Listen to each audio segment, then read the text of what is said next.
Really quick, something about narcissism that you may not have known before. In one of my recent videos, I had mentioned that the most powerful person in the room is the one who's telling the truth.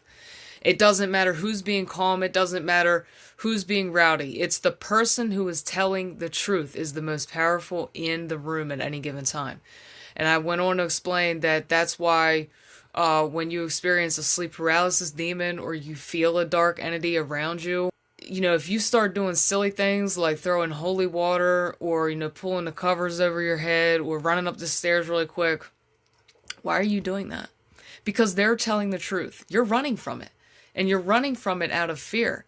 They're showing you where you are falling short, where you're being weak, where something that you're not facing, something that needs to be unearthed and integrated in your consciousness so that you can lead your life from a stronger standpoint of clarity and understanding. Let's just frame this in a narcissistic dynamic. The victim will be the one who is shamed and who is looked down upon, while the manipulator and the gaslighter is protected and is praised and surrounded by a lot of people.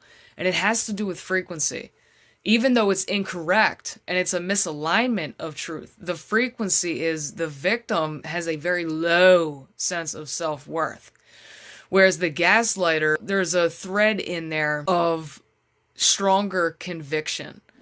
Even though it's still off the mark from real truth and it's still false. This is why when the victim wakes up and remembers that demon, that sleep paralysis demon, that dark entity, and that narcissist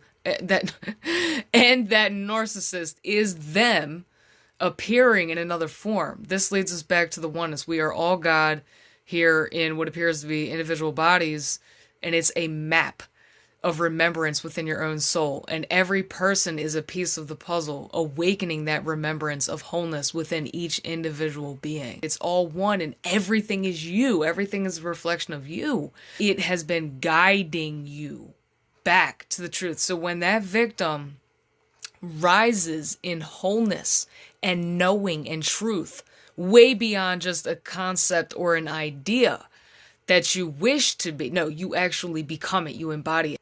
Then the narcissist is exposed for the deception.